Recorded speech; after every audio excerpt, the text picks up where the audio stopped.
이제 계시록 17장부터 새로운 변화가 시작되는데, 계시록 17장부터 19장은요 계시록 16장과 연결되어 있는 챕터들입니다.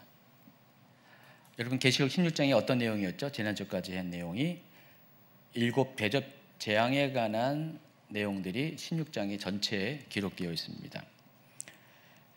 그런데 이 17, 18, 19장은요 다른 이야기 하는 것처럼 보이지만은 다른 이야기가 아니라 이 계시록 16장에 있는 대접장의 삽입장에 해당하는 챕터들입니다. 여러분, 삽입장에 대해서 여러 차례 말씀드렸습니다. 삽입장은 어떤 역할을 하냐? 본래의 시간 흐름을 잠시 멈춘 후에 이미 소개된, 잠시 지나가듯 소개한 어떤 특정 사건의 세부 내용을 아주 구체적으로 풀어내는 계시록만의 독특한 문학장치라고 말씀드렸습니다. 그래서 계시록을 우리가 오해하지 않고 왜곡되지 않게 잘 해석하려면은 어느 부분이 시나리오식 전개인지 어느 부분이 삽입장인지를 여러분 잘 아셔야 돼요. 그래서 시나리오식 전개에 해당하는 부분들은 되도록 문자적 해석을 해야 되고요, 삽입장들은 상징적 해석이 필요하다고 말씀을 드렸습니다. 그래서 오늘부터 다루는 이 17장은 삽입장에 해당하는 것입니다. 그 전에 계시록 16장 12절부터 16절까지는 6번째 대접재앙을 소개하는데, 이곳에서는 이 아마겟돈 전쟁을 예고하고 그 전쟁을 준비하는 과정이 기록되어 있어요. 자, 그런데 이 전쟁이 실제로 일어나는 상황들이 어디에 기록되어 있냐면은 계시록 19장 11절부터 21절까지 기록되어 있습니다. 그래서 계시록 19장 11절부터 21절은 계시록 16장 12절부터 16절의 삽입장에 해당한다는 것을 아시기 바랍니다. 한번 이 부분들을 한번 읽도록 하겠습니다. 먼저는 계시록 16장 12절부터 16절이고, 이곳에서는 아마겟돈 전쟁에 대한 예고와 그 준비 과정을 이렇게 기록되어 있습니다. 또 여섯째 천사가 그 대접을 큰 강 유브라데에 쏟음에 강물이 말라서 동방에서 오는 왕들의 길이 예비되었더라. 또 내가 보매 개구리 같은 새 더러운 영이 용의 입과 짐승의 입과 거짓 선지자 입에서 나오니 그들은 귀신의 영이라. 이 적을 행하여 온 천하 왕들에게 가서 하나님 곧 전등하신 이의 큰 날에 있을 전쟁을 위하여 그들을 모으더라.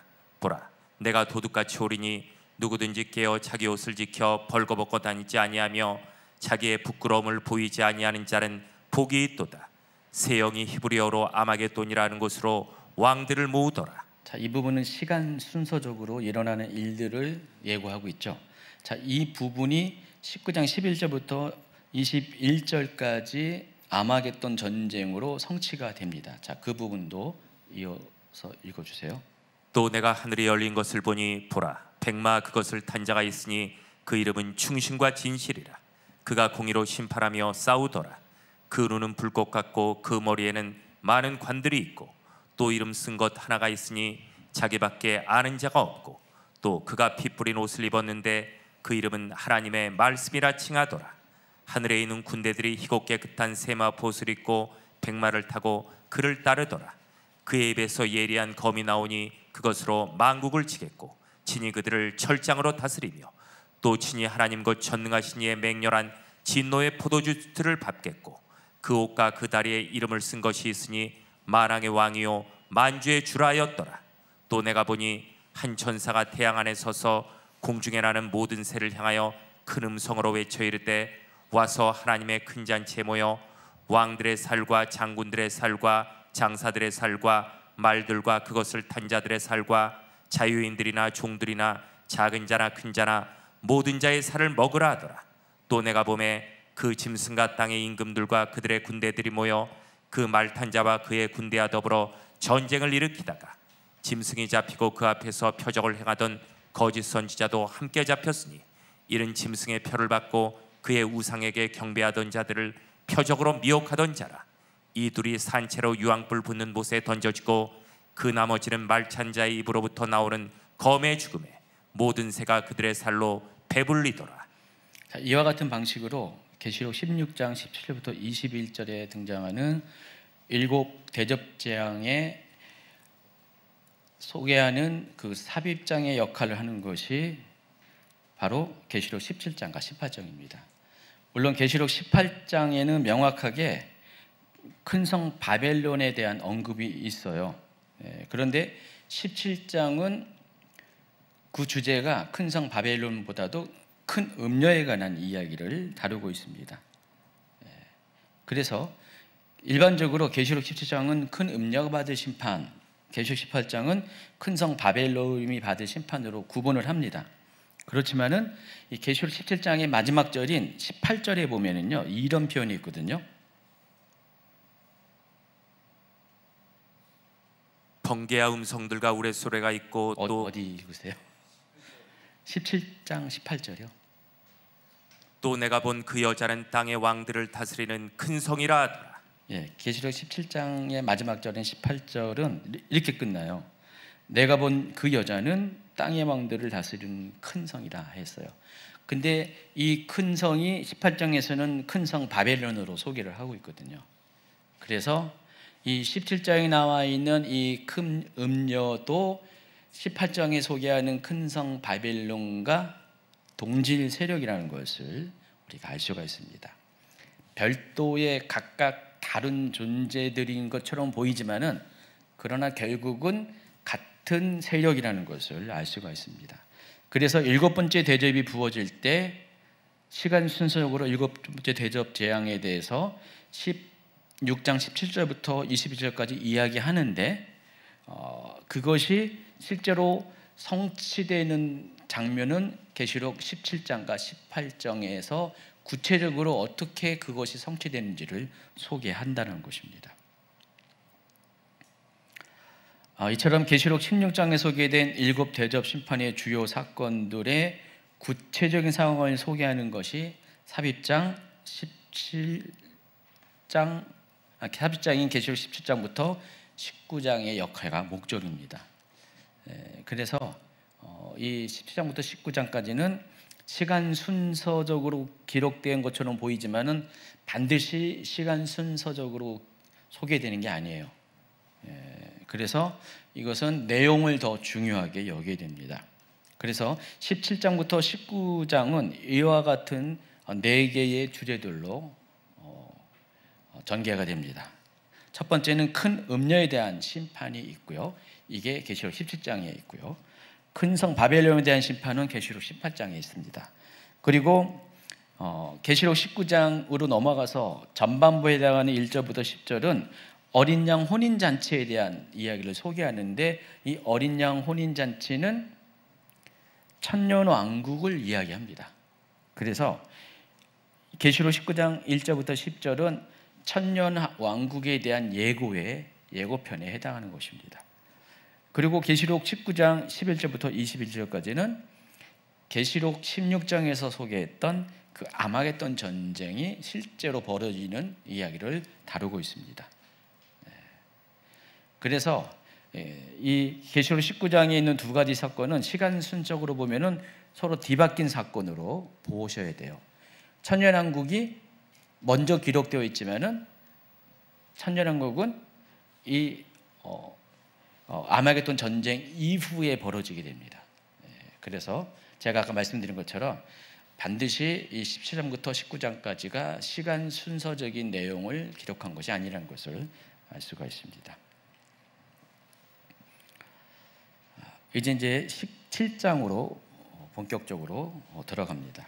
계시록 17장을 계시록 16장의 7 대접 심판 중에 일어나는 삽입장으로 보아야 되는 몇 가지 이유가 있습니다. 첫 번째, 계시록 17장에서 등장하는 큰 음녀의 심판이 계시록 16장의 7 대접 심판과 직접적으로 연결하는 그 근거가 있어요. 앞서 계시록 16장에는 7 대접 심판을 수행하는 천사가 등장합니다. 7 천사가 등장해요. 16장 1절입니다. 또 내가 들으니 성전에서 큰 음성이 나서 7 천사에게 말하되 너희는 가서 하나님의 진노의 7 대접을 땅에 쏟으라 하더라. 근데 이때 등장했던 7 천사가 17장에도 또다시 등장해요. 물론 전체가 등장하는 거 아닌데 그 7 대접을 가진 7 천사 중에 하나가 17장 1절에 보니까 또 7 대접을 가진 7 천사 중 하나가 와서 내게 말하여 이르되 이리로 오라. 많은 불의에 앉은 큰 음녀가 받을 심판을 내게 보이리라. 그 중에 한 천사가 7 대접 심판을 가진 천사 중에 하나가 큰 음녀의 심판을 소개를 한다는 것입니다. 이와 같이 7 대접을 가진 7 천사가 공유된 이 2개의 장면은 계시록 17장이 계시록 16장과 연속적으로 이어지는 장면임을 알려주고요. 그래서 계시록 17장은 16장의 삽입장으로 보아야 한다는 것입니다. 두 번째는요, 계시록 17장이 계시록 16장에 언급한 이 마지막 7번째 재앙인 큰 성 바벨론에 대한 심판과 관련되어 있기 때문에 그렇습니다. 아까도 읽어드린 것처럼 7번째 천사가 큰 성 바벨론에 대한 심판을 이야기합니다. 예고합니다. 자, 그런데 큰 성 바벨론에 대한 심판은 계시록 18장에 기록이 되어 있다고 말씀드렸어요. 그렇지만은 이 18장의 큰 성 바벨론에 대한 심판을 이야기에 앞서서 17장에서는 특히 18절에서는 그 큰 성 바벨론에 대한 그 큰 성 바벨론의 정체가 큰 음녀, 여기서는 그 여자라고 했는데 그 여자와 동일하다는 것을 알려주고 있습니다. 17장 18절. 또 내가 본 그 여자는 땅의 왕들을 다스리는 큰 성이라 하더라. 그러니까 그 여자, 큰 음녀는 땅의 왕들을 다스리는 큰 성, 곧 바벨론이다라고 이야기해요. 그리고 나서 이제 18장은 그 바벨론을 본격적으로 소개를 하고 있거든요. 그렇기 때문에 17장도 역시 큰 성 바벨론의 심판에 관한 예고를 확대해서 보여주는 삽입장의 역할을 하고 있다는 사실을 알 수가 있습니다. 이처럼 큰 음녀와 큰 성 바벨론은 적그리스도를 머리로 하는 한 몸에 속해 있는 세력들입니다. 그래서 큰 음녀에 대한 심판, 계시록 17장의 큰 음녀에 대한 심판, 또 계시록 18장의 큰 성 바벨론에 대한 심판은 같은 큰 성 바벨론에 대한 심판으로 보아야 합니다. 이와 같은 이유들로 인해서 계시록 17장, 18장은 계시록 16장의 삽입장의 역할을 하는 챕터로 보아야 됩니다. 제가 뭔 말하는지는 뭐 크게 어렵지 않게 이해를 하겠지만은 또 뭔 말인지도 모르는 분도 계실 수가 있어요. 어쨌든 그냥 한번 들어서 이해가 안 가면요, 이 강의안을 쭉 읽다 보면은 제가 강의안을 최대한 논리적으로 설명을 했기 때문에 준비했기 때문에 뭐 여러분이 이해는 될 겁니다. 자, 계시록 17장의 전체 주제는 큰 음녀에 대한 심판입니다. 그래서 계시록 17장은 다음과 같은 순서로 기록이 되어 있는데 첫 번째 1절은 큰 음녀에 대한 심판을 선언합니다. 또 7 대접을 가진 7 천사 중 하나가 와서 내게 말하여 이르되 이리로 오라. 많은 불의에 앉은 큰 음녀가 받을 심판을 내게 보이리라. 그래서 1절은 17장 전체의 주제를 담고 있어요. 서론에 해당하기도 하고 17장 전체가 어떻게 전개될 것을 알려주는 서원에 해당합니다. 그리고 2절부터 6절까지는요, 큰 음녀가 누구인가, 큰 음녀의 정체에 대해서 소개를 합니다. 땅의 임금들도 그와 더불어 음행하였고 땅에 사는 자들도 그 음행의 포도주에 취하였다 하고 곧 성령으로 나를 데리고 광야로 가니라. 내가 보니 여자가 붉은빛 짐승을 탔는데 그 짐승의 몸에 하나님을 모독하는 이름들이 가득하고 7 머리와 10 뿔이 있으며 그 여자는 자줏빛과 붉은빛 옷을 입고 금과 보석과 진주로 꾸미고 손에 금잔을 가졌는데 가증한 물건과 그의 음행에 더러운 것들이 가득하더라.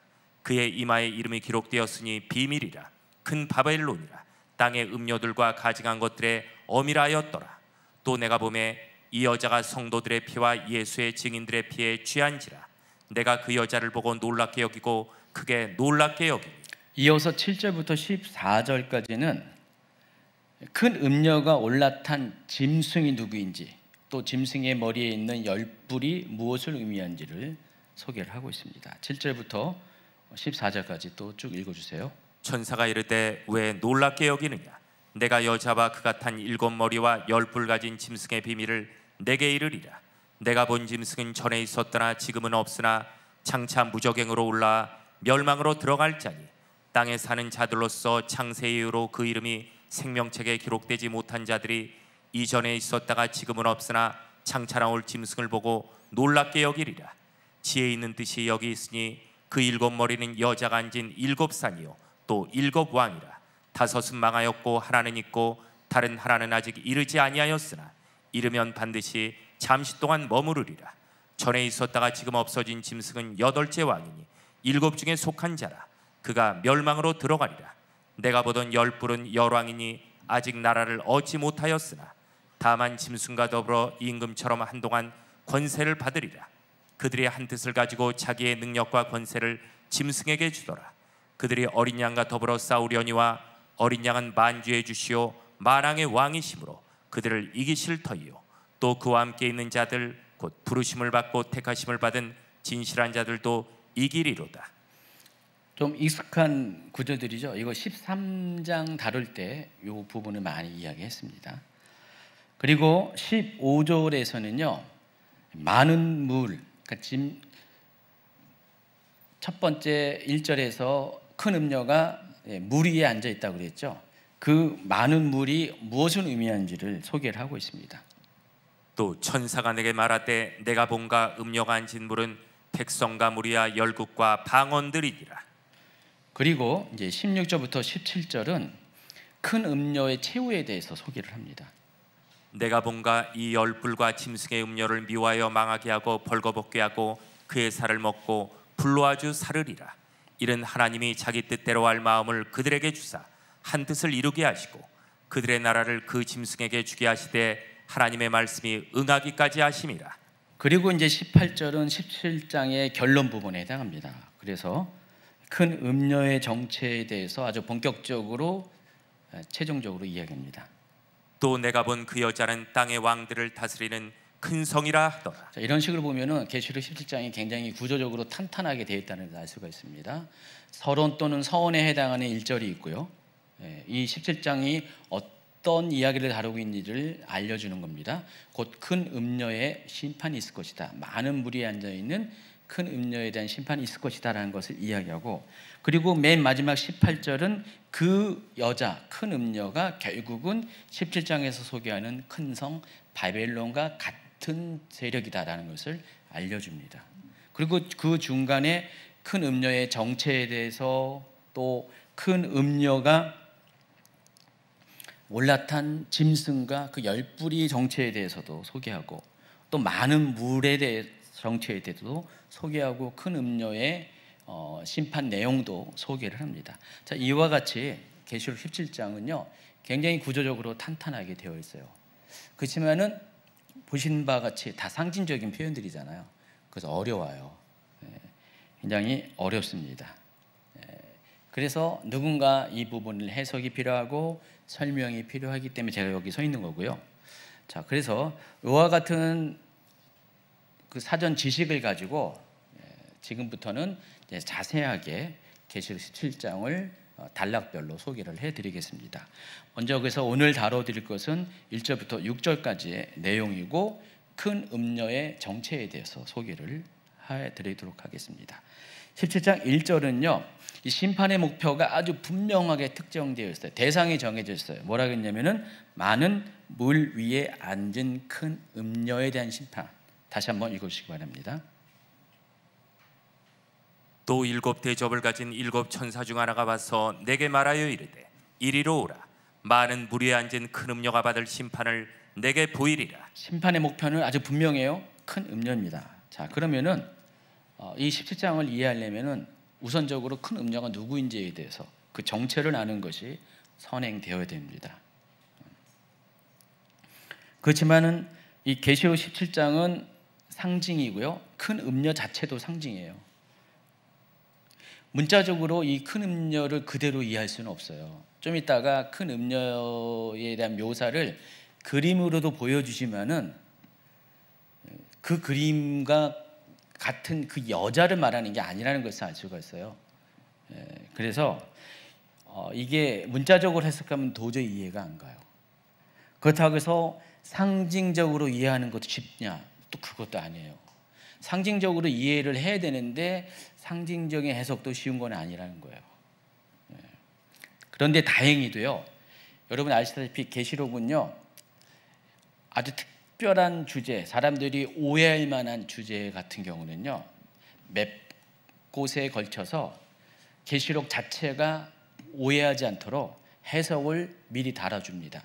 그럼 다행히 이 17장에도 그와 같은 방식의 해석이 들어가 있어요.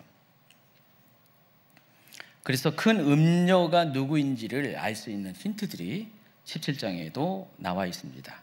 자, 17장 7절 먼저 읽어주세요.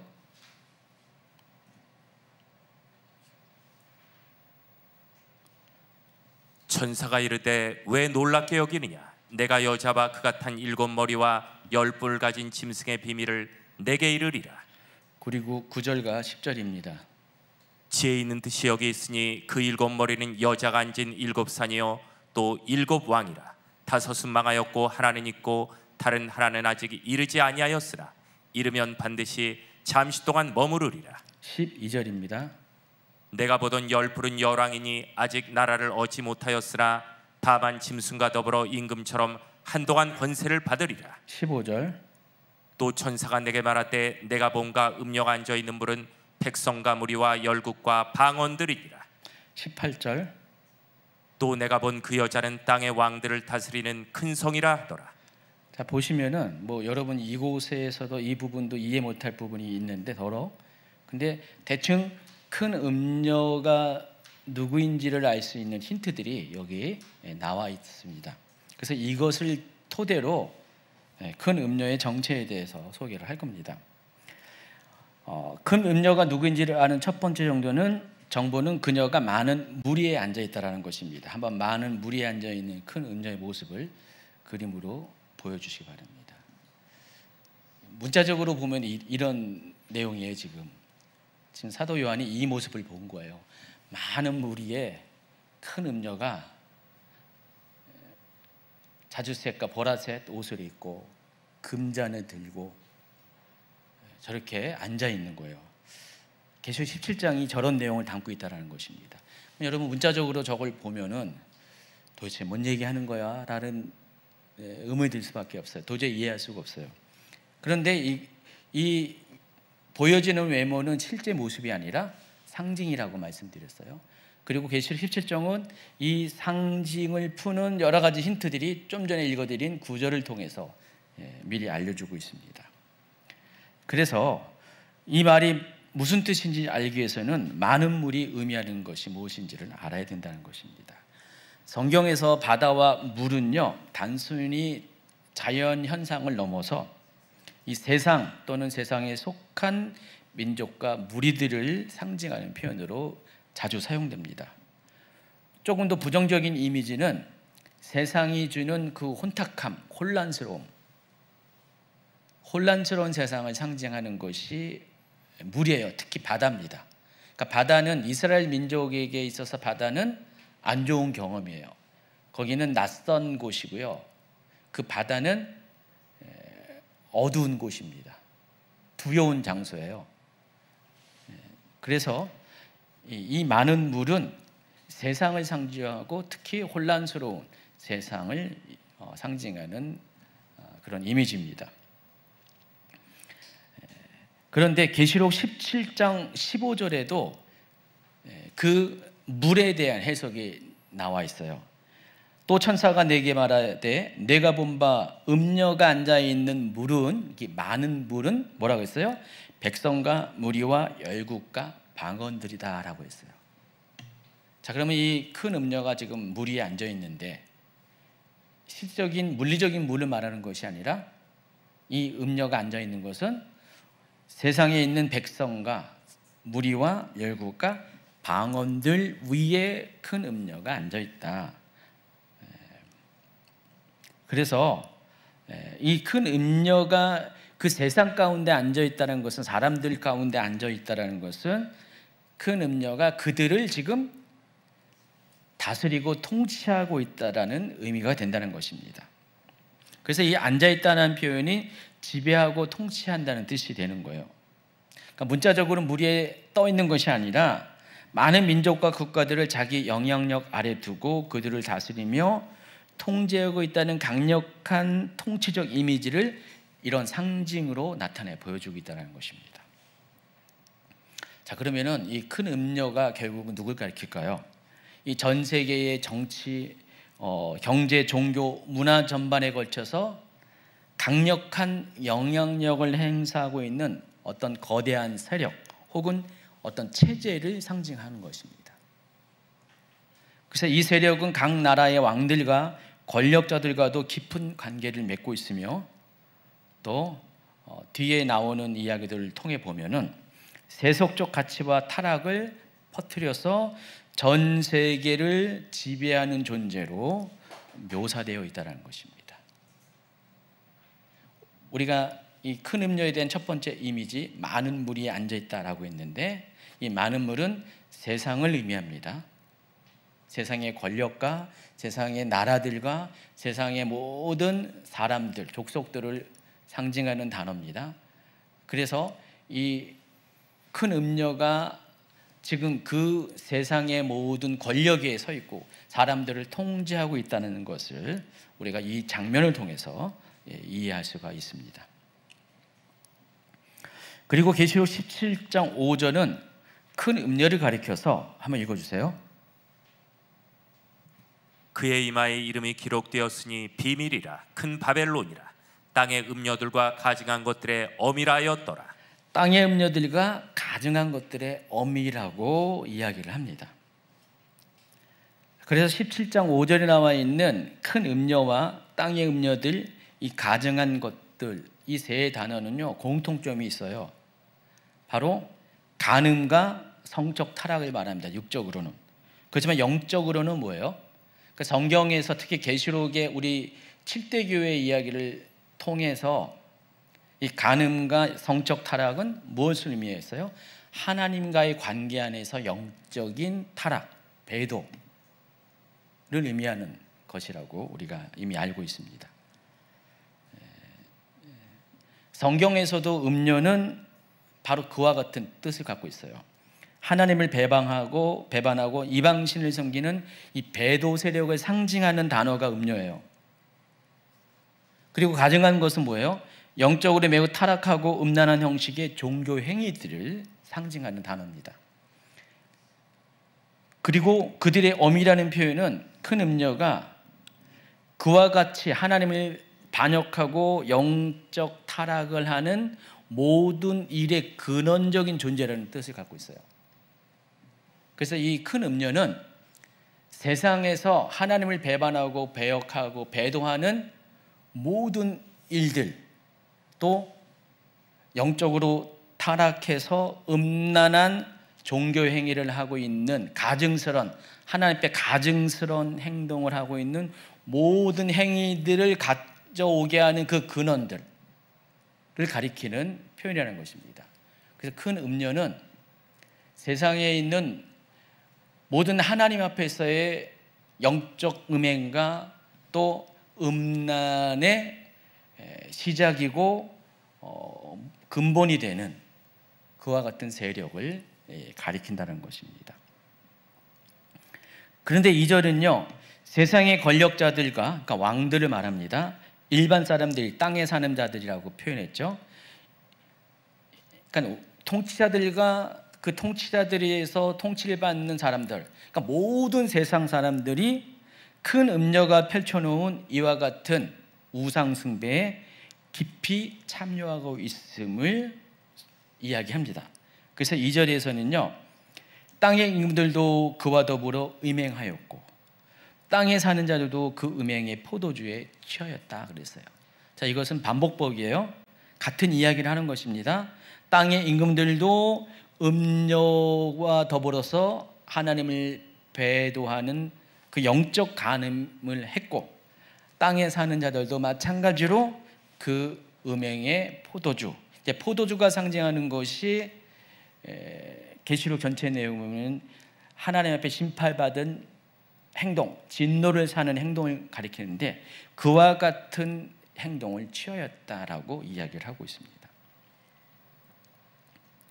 그래서 마지막 때가 되면은 이와 같은 일들이 벌어지게 된다는 것입니다. 이 세상의 통치 권력자들과 그들이 통치하는 일반 사람들이 큰 음녀가 펼쳐놓은 하나님에 대한 반역과 영적 타락에 빠져들게 될 것을 지금 예고를 하고 있는 것입니다.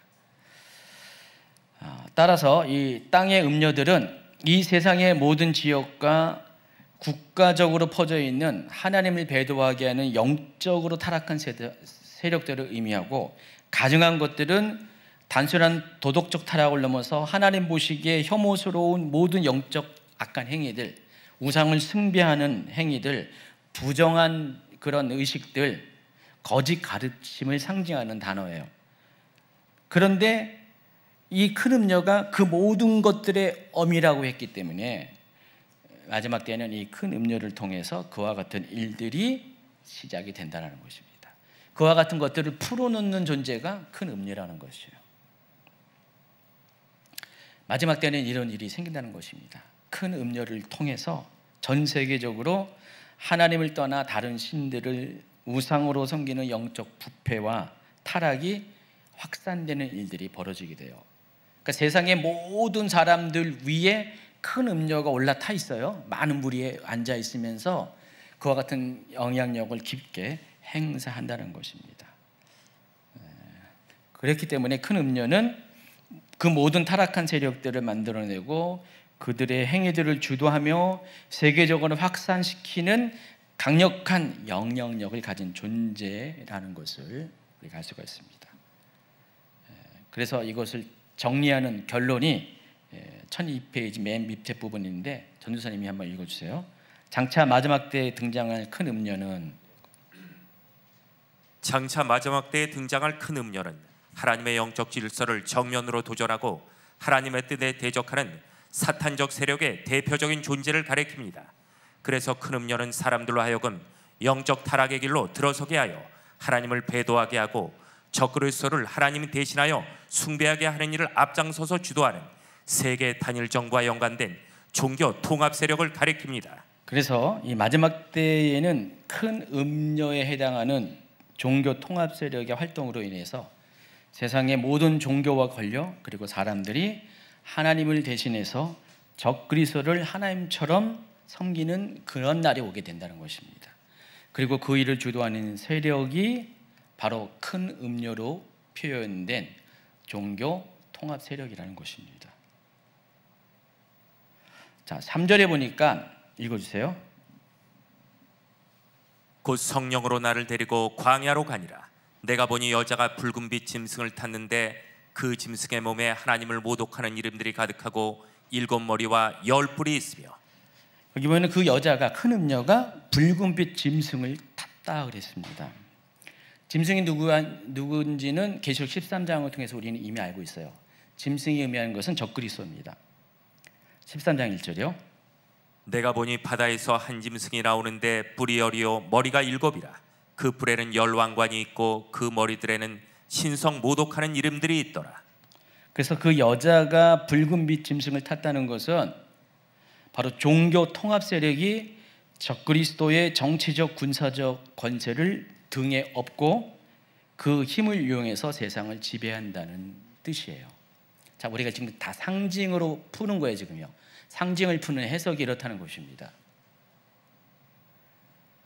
자, 붉은빛 짐승으로 적그리스도를 묘사한 이유는 이 붉은빛이 의미하는 일반적인 이미지는 피와 폭력, 살육을 의미합니다. 그것을 상징하는 단어예요. 그래서 장차 마지막 때의 적그리스도는요, 잔인함과 살육을 통해서 사람들을 포괄적으로 통치하게 됩니다. 그와 같은 일을 행하는 적그리스도의 권세 위에 지금 큰 음녀가 올라타고 있다는 것입니다. 그래서 이번에도 또 전도사님 읽어주세요. 그렇다면 여자가 붉은빛 짐승을 탔다는 것은 그부터 읽어주세요. 그렇다면 여자가 붉은빛 짐승을 탔다는 것은 장차 종교 통합 세력이 세계 단일 정부의 권세를 등에 업고 세상의 모든 종교들을 적그리스도를 숭배하는 하나의 종교로 통합시키고 사람들을 그 종교에 따르게 할 것인데, 만일 그것을 거부하거나 반대하는 세력이 있다면 세계 단일 정부의 권력을 이용하여 잔인한 사륙과 압제로 반대 세력을 단합하여 결국 그들이 의도하는 대로 이끌어갈 것을 예고하는 것입니다. 그래서 지금 17장 3절은 마지막 때 이와 같은 일들이 벌어질 것을 예고하는 장면입니다. 그럼 마지막 때가 시작되는 시기가 2000년 전에 예수님께서 초림하실 때, 바로 1세기 때가 마지막 때가 시작되었어요. 그때 로마 제국 시대의 역사를 살펴보면은 그때에도 동일하게 로마 제국 황제에 의해 황제 숭배를 강요받는 시기가 있었습니다. 당시 기독교를 제외한 대부분의 종교들은 그 흐름을 따르거나 굴복하였어요. 오직 기독교만이 그것이 우상 숭배이기 때문에 그것을 반대했고 그로 인해서 모진 핍박을 받았습니다. 그런데 그와 같은 역사가 마지막 때의 마지막 시기인 예수님이 재림하는 시기에도 반복된다는 것입니다. 그래서 마지막 때는요, 그리스도의 초림부터 재림의 그 전 기간이 마지막 때인데, 그 초림 때나 재림 때나 상황은 비슷하게 된다는 거예요. 다만 초림 때는요, 그 범위가 제한되어 있어요. 지역이 제한되어 있는데, 재림의 때에는요, 그 지역이 제한되지 않고 전 세계가 그와 같은 상황에 영향을 받게 된다는 것입니다. 그래서 마지막 때가 마무리되는 후 3년 6개월, 곧 적그리스도가 본격적으로 세상을 통치하는 그 42개월의 권세를 받는 그 시기가 되면은 그리스도의 초림 때 성도들이 황제 숭배를 거부하는 일로 인해서 핍박을 받고 죽임을 당하고 순교까지 이르는 그와 같은 역사가 재현이 된다는 것입니다. 초림 때는 로마 제국이 그 일을 했어요. 근데 마지막 때는요, 세계 단일 정부가 그 일을 하게 될 것입니다. 그런데 그 세계 단일 정부가 그 일을 하기에 앞서서 이 큰 음료로 상징하고 있는 종교 통합 세력이 그것을 주도하게 된다는 것입니다. 그래서 종교 통합 세력이 하는 일이 적그리스도를 그들의 하나님으로 사람들로 하여금 숭배하게 하는 일, 그 일을 하게 돼요. 근데 사람들이 그 일을 숭배를 안 하면 어떻게 돼요? 예전에 황제 숭배를 거부했을 때 그 일로 인해서 핍박과 순교를 당한 것처럼 마지막 때에도 그와 동일한 일이 재현이 된다는 것입니다. 그리스도의 초림 때는 일부의 지역에서 일부의 사람들이 그 일을 당했다면은 마지막 때는 모든 지역에서 모든 사람들이 아무도 피하지 못하고 그 일을 겪게 된다는 것입니다. 그래서 계시록 13장 8절, 9절, 10절 그리고 18장 24절은 그 상황을 이와 같이 소개를 하고 있습니다. 죽임을 당한 어린 양의 생명책에 창세 이후로 이름이 기록되지 못하고 이 땅에 사는 자들은 다 그 짐승에게 경배하리라. 누구든지 귀가 있거든 들을지어다. 사로잡힐 자는 사로잡혀 갈 것이요 칼에 죽을 자는 마땅히 칼에 죽을 것이니 성도들의 인내와 믿음이 여기 있느니라. 선지자들과 성도들과 및 땅 위에서 죽임을 당한 모든 자의 피가 그 성 중에 발견되었느니라 하더라. 18장은 큰 성 바벨론의 심판에 대한 이야기를 기록되어 있는 건데, 그 중에서 24절에 보면은 선지자들과 성도들과 땅 위에서 죽임을 당한 모든 자의 피가 그 성, 곧 큰 성 바벨론, 세계 단일 정부, 곧 적그리스도의 왕국에서 발견되었다라고 보고를 하고 있습니다. 그래서 7년 환란의 후반기까지 남겨진 성도들은요, 이 붉은빛 짐승, 곧 잔인하고 포갑적으로 사람들과 성도들의 피를 요구하는 이 적그리스도의 통치에 의해서 모두 순교하게 된다는 것을 알려줍니다. 자, 이번엔 4절에 보면은 이 큰 음녀가 어떤 존재임을, 어떤 모습으로 나타나는지를 또 알려줍니다. 그 여자는 자줏빛과 붉은빛 옷을 입고 금과 보석과 진주로 꾸미고 손에 금잔을 가졌는데 가증한 물건과 그의 음행에 더러운 것들이 가득하더라. 이번에도 이제 이것을 그림으로 묘사를 했어요. 자, 이와 같은 모습으로 1절에서는 많은 무리에 올라탄 앉아있는 큰 음녀에 대해서 보여주었고요. 여기 보면은 머리가 7인 아니 뿔이 7인 그 짐승 위에 여자가 금잔을 가지고 앉아 있는 장면이 보여집니다. 자, 이게 상징이에요. 상징. 아까 그 여자보다는 약간 좀 삐져 있는 것 같고 얼굴이 좀 싸나운 것 같아요. 자, 근데 여기에 표현된 내용들을 다 보면은 모두가 왕권과 관련되어 있음을 알 수가 있습니다. 먼저 자줏빛과 붉은빛 옷을 이야기하면은, 자, 이 두 가지 색깔은요, 두 가지 색깔의 옷은요, 고대 세계에서는 부와 권력을 상징하는 색깔입니다. 일반 사람들은 이것을 못 입었어요. 이런 색깔 입을 수가 없었어요. 왜냐하면 너무 비싸. 오늘날처럼 그냥 다양한 색깔의 옷을 입을 수 있는 시대가 아니었거든요. 이와 같은 색깔의 염료를 구하기 위해서는 많은 대가를 지불해야 돼요. 돈을 지불해야 됩니다. 요즘식으로 말하면은 한 벌에 1000단위의 옷이에요. 1000만 원, 2000만 원 막 그와 같은 옷. 여러분 1000만 원짜리 옷 있습니까? 1000만 원은 모르고 100만 원짜리 옷도 아주 귀한데. 근데 이 자줏빛 옷은요, 그때 당시에는 한 1000만 원, 몇 천만 원을 들여야 살 수 있는 옷이라는 것입니다. 그러니까 염료 구하기가 아주 희귀한 염료거든요. 일반적으로 구할 수 없는 염료이기 때문에 비쌀 수밖에 없습니다. 그래서 이 자주색 옷은요, 주로 왕족과 귀족만이 입을 수가 있습니다. 근데 큰 음녀가 이 옷을 입었다 그랬습니다. 그러면은 이 큰 음녀는요, 그냥 그 자줏빛 옷이 상징하는 바 그대로 정말 부와 명예와, 그러니까 다시 말해서 부귀를 모두 가지고 있는 그런 존재라는 사실을 알 수가 있습니다. 적 그리스도 받은 권력을 가지고 마치 왕처럼 세상 위에 군림하고 있는 종교 집단을 가리킨다는 것입니다. 자, 금과 보석과 진주도 마찬가지죠. 세상의 부와 권세를 가진 왕이 누리는 부여함과 영광과 사치를 상징하는 표현들입니다. 최고의 부를 상징하는 장식물이에요. 그래서 장차 나중에 마지막 때 등장하는 큰 음료로 묘사된 종교 통합 세력은요, 세계 단일 정부 추구 세력은요, 종교 권력만을 가진 것이 아니라 세상의 부와 사치도 동시에 누리게 된다는 것입니다. 더욱이 금잔에 가증한 물건과 음행에 더러운 것이 가득 찼다라고 이야기했는데, 이것은 화려한 외형 이면에 극도로 타작한 영적 부패가 있을 것을 예고를 하고 있습니다.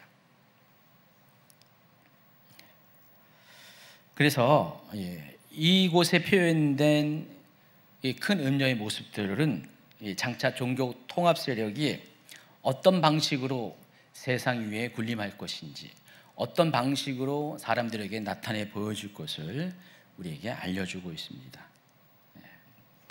자, 5번으로 넘어가면은요, 계시록 17장 1절과 15절을 통해서 큰 음녀가 전 세계 모든 민족과 나라를 통치하는 세력임을 우리가 이미 알고 있습니다. 자, 그런데 5절에 보면은요, 큰 음녀의 이마에 큰 바벨론이라는 이름이 적혀 있다라는 또 상징적인 표현이 있어요. 17장 5절. 그의 이마에 이름이 기록되었으니 비밀이라 큰 바벨론이라 땅의 음녀들과 가증한 것들의 어미라 하였더라. 큰 음녀의 이마에, 아까 저기에는 안 보이는데 이마에 이름이 있다라는 거예요. 큰 바벨론이라는 이름이 기록이 되어 있다는 것입니다. 그러면서 땅의 음녀들과 가져간 것들의 어미라고 했습니다. 그러니까 땅의 음녀들과 가져간 것들의 어미는 이미 소개를 했어요. 근데 이 여자가 이마에 큰 바벨론이라는 이름이 기록되어 있어요. 그럼 이 여자는 누구라고요? 이 여자 자체가 또 큰 성 바벨론이라는 뜻이에요. 큰 음녀가 종교 통합 세력인가 동시에 또 큰 성 바벨론이라는 그런 존재라는 것입니다. 이처럼 계시록 17장 5절은 큰 음녀와 큰 성 바벨론을 동일시하고 있다는 것이에요. 그래서 18장에는 큰 성 바벨론의 비밀에 대해서 소개하면서 큰 성 바벨론은 결국은 마지막 때 등장하는 세계 단일 정부를 의미하는데, 큰 음녀는 그 세계 단일 정부와 본질적으로 같은 동질 집단에 있으면서 역할이 다른 존재라는 것을 알 수가 있습니다. 그래서 큰 음녀와 큰 성 바벨론은 동일한 목표를 향해 나가는데, 그것은 뭐냐면은 적그리스도 짐승을 신으로 섬기고 또 그 적그리스도의 세상을 유지하는 역할을 하는 기반이 되는 그런 세력들을 의미해요. 그래서 한편에서는 이 큰 음녀는 종교적인 영역을 담당하고요, 그리고 이 큰 성 바벨론은 정치 경제적인 영역을 담당하게 됩니다. 그래서 이 두 세력이 연합해서 짐승을, 적그리스도를 하나님처럼 세상이 숭배하도록 만드는 그 일을 하게 된다는 것입니다. 그런 의미에서 큰 음녀의 정체에 대해서 땅의 왕들을 다스리는 큰 성이라는 결론을 18절에 맺고 있는 것입니다. 자, 그런데 17장 6절에 보니까 또 읽어주세요. 또 내가 보매 이 여자가 성도들의 피와 예수의 증인들의 피에 취한지라 내가 그 여자를 보고 놀랍게 여기고 크게 놀랍게 여기니. 자, 이 장면을 보면은 큰 음녀가 하는 행동이 뭐라고 했어요? 성도들의 피와 예수의 증인들의 피에 취했다 그랬습니다. 취한 것은요, 먼저는 먹어야 되잖아요. 성도들의 피와 예수의 증인들의 피를 먹었다. 그 의미는 어떤 의미인가요? 그들의 죽음을 맛보았다라는 뜻을 가지고 있습니다. 그래서 이 마지막 때 종교 통합 세력은요, 적그리스도의 전세를 가지고 성도들을 핍박하게 해서 적그리스도를 왕으로, 하나님으로 섬기지 않는, 숭배하지 않는 모든 성도들과 복음을 전하는 사람들을 죽음에 이르게 하고 그의 피를 보게 하는 일을 하게 된다는 것입니다. 그래서 마지막 때 세계 정부는요, 그리스도를 따르는 성도들의 피 위에 세운 정부가 될 겁니다. 그래서 이때는 역사 이래 가장 많은 순교가 일어나게 될 거예요. 이 7년 환난은 크게 보면 7년 환난이라고 하지만은 뒷부분은 대환난이라고 이야기하잖아요. 이 3년 6개월, 후반기 3년 6개월이 대환난의 시기인데, 이 대환난은요, 성도들에게는 대환난이 되고요, 그리고 적그리스도의 정부에 속한 사람들은 나중에 심판을 당하기 때문에, 7 대접 심판을 당하기 때문에 그들은 환난이 아니라 환난을 당하게 되죠. 그래서 약간 단어가 환난과 환난으로 바뀌지만은 양쪽 모두에게 대환난, 대환난의 시기가 도래하게 된다는 것입니다. 그래서 요 42개월 동안 짐승이 42개월을 다스리는 권세를 받았기 때문에 그 권세를 가지고 더 이상 하나님도 적그리스도를 통제하지 않고 마음대로 하게끔 놔두십니다. 그래서 적그리스도는 더 이상 하나님의 간섭 없이 자기가 원하는 대로 세상을 아주 강력하게 포괄적으로 다스리게 될 겁니다. 지금 이 시대는요, 마귀가 아무리 설쳐도 하나님이 주권하에 어느 정도까지만 하게 하고 통제를 하세요. 근데 마지막 때가 되면은 하나님이 관여를 안 한다는 거예요. 적그리스도가 하는 일에 42개월 동안은 적그리스도가 마음껏 하게 합니다. 그래서 그때 성도들의 피로 그 큰 음료가 취하게 된다라는 표현을 하고 있어요. 자, 그렇다면 왜요? 이 마지막 때의 종교 통합 세력은요, 세상을 적그리스도의 나라로 돌리기 위해서, 사람들을 적그리스도를 하나님으로 숭배하게 하는 그 일을 하기 위해서 사람들을 핍박하고 순교에 이르게 하는 많은 그런 살육을 하게 된다는 것입니다. 그래서 여러분이 후반기 42개월 동안 혹 남아 있는다면요, 성도들은 100% 죽임을 당할 수밖에 없어요. 순교를 당할 수밖에 없게 된다는 것입니다. 그래서 이 마지막 때 세계 정부는 성도들의 피 위에 세운 정부가 된다라는 그런 말씀을 하고 있습니다. 자, 이 6절까지가 큰 음료가 어떤 존재인가를 설명하는 상징적인 표현들입니다. 그래서 결론적으로 큰 음료는 다음과 같은 존재입니다. 먼저는 배도한 세력입니다. 나머지 부분은 제가 제목 얘기하면 뒷부분 읽어주세요. 첫 번째, 배도한 종교 세력. 겉으로는 하나님을 섬기는 것처럼 보이나 실제로는 하나님을 배반하고 세상 권력과 결탁하여 세상을 장악하려는 종교 집단입니다. 두 번째는 세계 단일 종교 통합 세력입니다. 모든 종교를 하나로 묶고 최종적으로 적그리스도를 하나님처럼 섬기도록 유도합니다. 종교적 자유를 가정해 모든 인류를 적그리스도 숭배로 몰아갑니다. 세 번째는 정치적 권력과 결탁한 종교 조직입니다. 종교 권위만 가진 것이 아니라 정치 권력과도 긴밀히 결합하여 세상을 지배합니다. 그래서 많은 무리에 앉은 여자로 표현됩니다. 자, 이쯤 되면은 큰 음료가 누구인지 여러분 눈치채실 것입니다. 큰 음료가 누굴 것 같아요? 그래서 이 큰 음료는요, 한 사람에 의해서 움직이는 전 세계에서 가장 큰 영향력을 가진 종교 조직이면서 또 막강한 세상 권력을 가지고 있는 집단이 될 겁니다.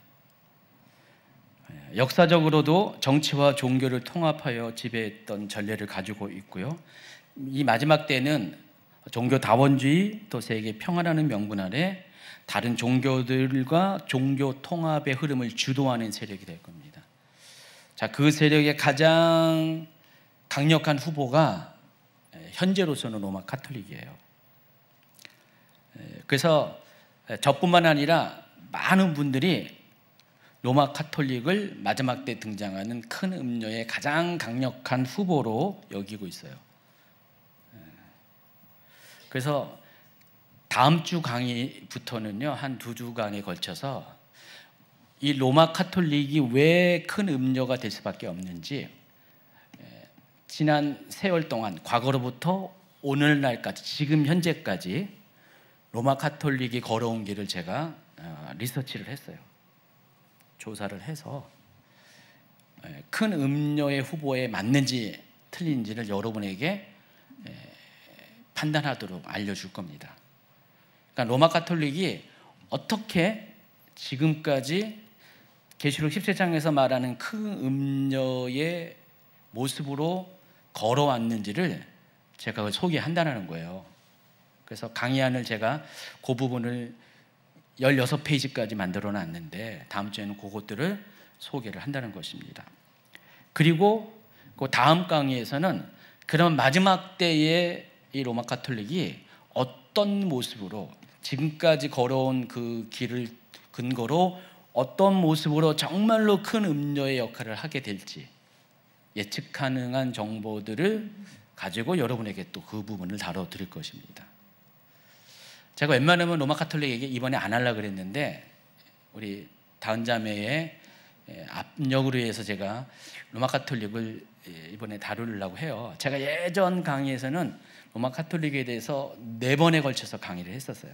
근데 그 강의는 제가 일부러 안 봐요. 이번에 참고 안 하고 새롭게 이 계시록 17장의 그 내용들을 근거로 해서 성경에서 크게 벗어나지 않은 그런 기조로 로마 카톨릭이 큰 음료가 될 수밖에 없는지 그 부분에 대해서 다음 주와 그 다음 주에 걸쳐서 다뤄드리도록 하겠습니다. 많은 분들이 어떤 음모론적인 이야기를 통해서 이 마지막 때의 이야기를 풀어가는 경향이 있어요. 근데 저도 옛날에 그런 이야기를 많이 다루긴 했었는데, 근데 음모론적인 이야기에 한계가 있어요. 들을 때는 굉장히 그럴싸하고요, 굉장히 도전을 받는데, 음모론은 시간이 지나면은 틀린 것들이 많이 드러나요. 지금은 사람들이 굉장히 그것을 크게 받아들이는데, 시간이 지나면서 음모론적 이야기들은 사실이 아닌 것들이 드러나는 경우가 많이 있습니다. 그래서 이 마지막 때에 대한 강의도 그것보다는 이 성경에 기록한 내용을 가지고 최대한 그 범위 안에서 어떤 현실적인 이야기를 다뤄드려야 될 것 같아요. 그래서 제가 이번 텀의 강의에서는 음모론적인 이야기들을 되도록 안 하려고 노력을 하는 거예요. 그래서 예전에 했던 4번의 강의를 아예 머릿속에 지우고 새로 시작하는 거예요. 그래서 성경 얘기만 하려고 했더니 아까 말씀처럼 계속 로마 가톨릭 얘기를 자세히 달려달라고 해서 제가 그것을 다루더니 이 성경 안에서 로마 가톨릭에 대한 이야기들을, 현실적인 이야기들 충분히 논리적으로 납득시킬 수 있는 자료들을 제가 좀 이렇게 모아서 그것을 정리해서 앞으로 2주 기간 동안에 그것을 소개를 해드리도록 하겠다는 것입니다. 그래서 여러분, 다음 주 강의하고 그 다음 주 강의는 상대적으로 또 중요한 강의라는 것을 아시고 꼭 귀 기울여 들으시기를 부탁드리겠습니다. 오늘은 여기까지 하겠습니다.